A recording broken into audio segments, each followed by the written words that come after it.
La rentrée commence à être un peu loin derrière nous et nous voici à fond dans la vie de l'Église.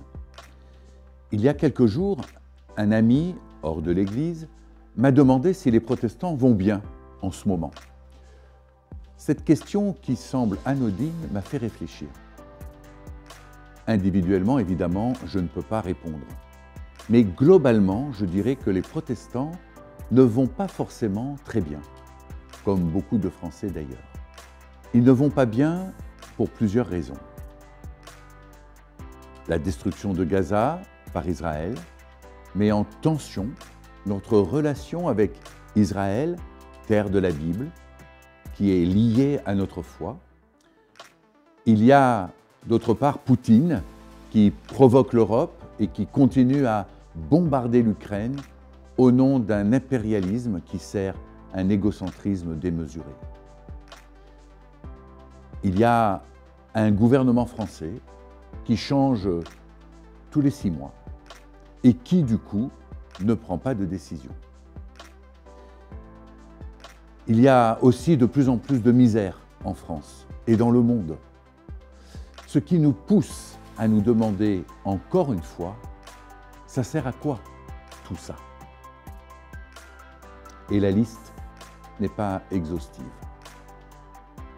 Alors oui, les protestants ne vont pas forcément bien. Je me demande alors, qu'est-ce que l'Église peut faire pour que ce mal-être se transforme en mieux-être? Souvent, quand on ne va pas bien, c'est parce que l'on ne sait plus trop qui est responsable de qui.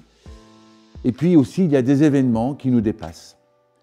Dans nos paroisses, peut-être que les rôles ne sont pas toujours bien définis et du coup, chacun a du mal à trouver sa place.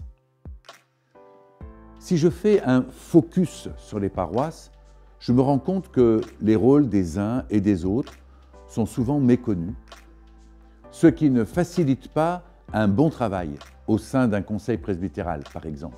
Pourtant, dans les engagements d'un CP, lors d'un culte, tout ou presque est dit. Mais ce n'est pas pour cela que cela se vit au quotidien.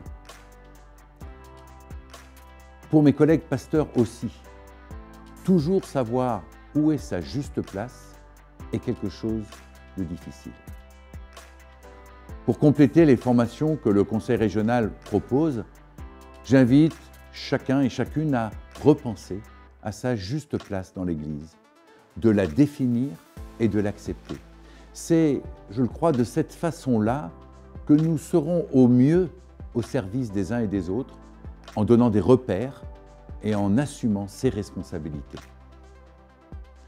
Alors, les membres de l'Église iront peut-être mieux, à voir. Mais en tout cas, la vie communautaire trouvera un chemin pour se rassembler à l'appel de Dieu. Se rassembler ne coule pas de source à l'heure où l'individualisme a le vent en poupe. Mais en Église, nous sommes invités à partager les réalités du monde et les réalités humaines dans leur souffrance et leur joie. Se rassembler aussi pour changer de registre suite à l'écoute de Dieu. De la plainte, passer à la confiance. Dans sa grâce, Dieu appelle chacun et chacune à le suivre au rythme qui lui correspond. La responsabilité du Conseil presbytéral est d'accompagner et d'encourager ce mouvement. Chers amis, que chacun d'entre vous vive de cette confiance. Alors, sûrement, vous irez mieux.